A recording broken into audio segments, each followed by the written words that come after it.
Steve Irwin's actions were not on target with his supposed message of protecting wildlife. A real wildlife expert and someone who respects animals for the individuals they are leaves them to their own business in their natural homes. No, Steve Irwin didn't have an end rate of over 80%. You do. He didn't donate $70K to a bad guy. You did. And he wasn't in bed with networks. Again, you.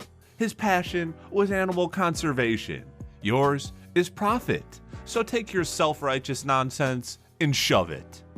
Yep, probably couldn't have said it any better myself. I mean, this has got to be one of the worst things you can do, just trash talking somebody who's not even alive to defend themselves. The fact that PETA went, "Oh, I'm going to type this out," read it, and then said, "Yeah, this is good. It really makes a wholesome point," is shocking. What's going on, Matter Chodes? It's your boy Long Nail, back again with another new video. And in today's video, we're going over the hot posts from r/IAmATotalPOS.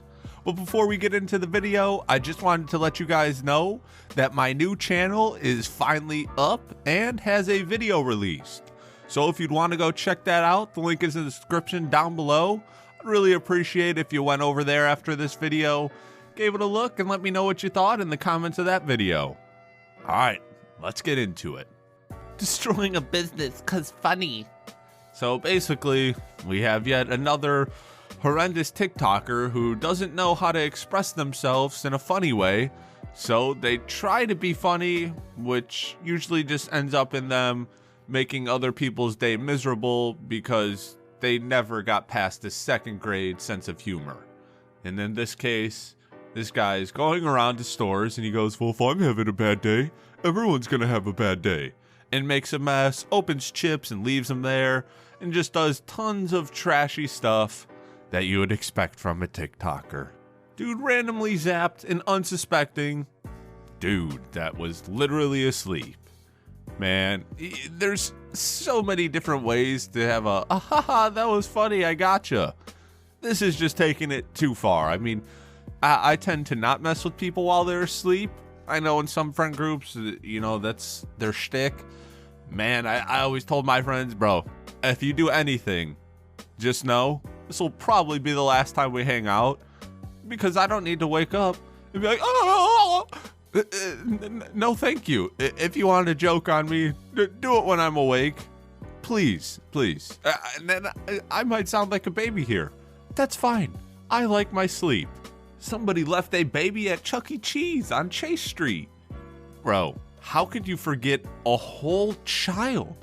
It's literally supposed to be like the thing you hold nearest and dearest in your life, and you just left the place that you probably only went there because of the child without the child. How did that not click in your head? Like, huh, the car's awfully quiet. Did he get his own seatbelt on? It never clicked. You had like probably 15 minutes where it could have clicked and you could have been like, "Oh wait, yeah, I have a kid. That's why I'm at Chuck E. Cheese." But nope. Instead, here I am hoping that somebody, well, stayed with this kid until his parents realized, "Oh yeah, I'm not so good at this." There's nothing more cringe than a manlet who tries to make up for it by getting huge.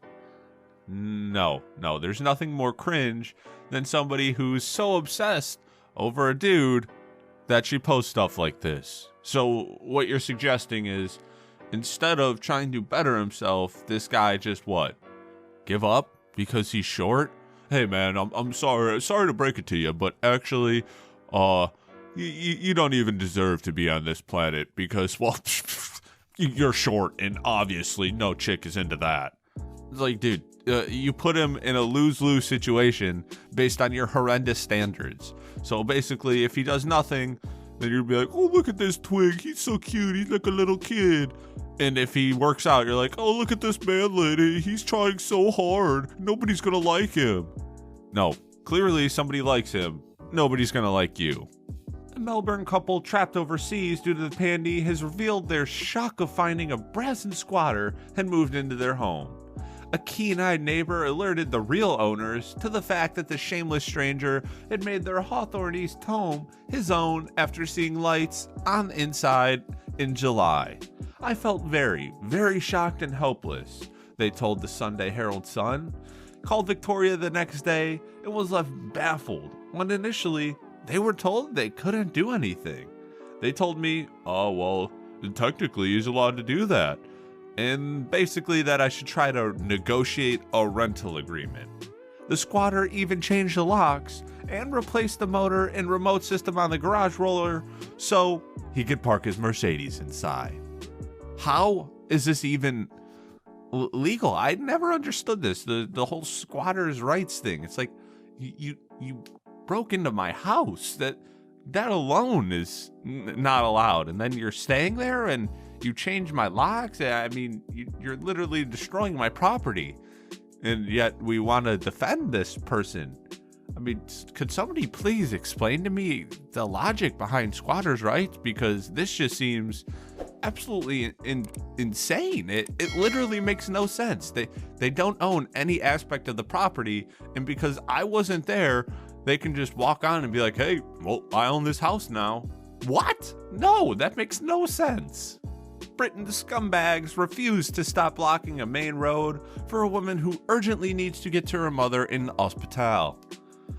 Oh, bro, these people are so self-centered. They can't even just be like, hey, you know, this chick's probably going through the worst moment in her life. And they just go, well, this sucks to suck. We're still going to do what we're doing. Nah, bro, move out of the way or I'm going to move you out of the way. That's plain and simple. They're lucky that this chick didn't just go and just right through them because she's in a car and you're standing on the road. And honestly, if it was my mother, whoo, yeah, there'd probably be no hesitation. I'll deal with whatever comes after the fact. But the selfishness of these people that think whatever they're trying to persuade you on is more important is just ludicrous. My husband just told some lady that was deaf, and the only way we communicate is by reading lips, so he can't wear a mask. Yeah, that was a good one. Let's act like we can't hear so that we can get around something that's really not that inconvenient. It's like, dude, just go somewhere else. Or just say I don't want to wear a mask. I mean, even that's better than being like, hey, actually, we're deaf. Dude, it's just so lame. Get your feedback card here. All it takes is just one op to roll up and see this, and man's is behind bars because, well, selling those is not allowed, my guy. Now, maybe he's smart enough to just hold the sign and not actually have any cards on him, but man, oh man, is he playing a risky game. Eating Nana's ashes, ASMR mukbang. Find something else to have a mukbang. I mean, you could do like Chinese food, Italian food, I don't know, American food. You could do all kinds of food. Notice how in there I didn't say Nana's ashes? Yeah, there's a reason for that. It's literally your grandmother's ashes. That's disgusting and disrespectful. All right, Otterchodes, that's it for the hot post from r/IAmATotalPOS. If you guys want to help support the channel, well, actually, today, you can go ahead and check out my other channel, because that would help support this channel. Please, go check out the other channel. I work super hard on that video, and I'd love to know what you guys think of it. So please, go check it out. All right, till next time. Peace.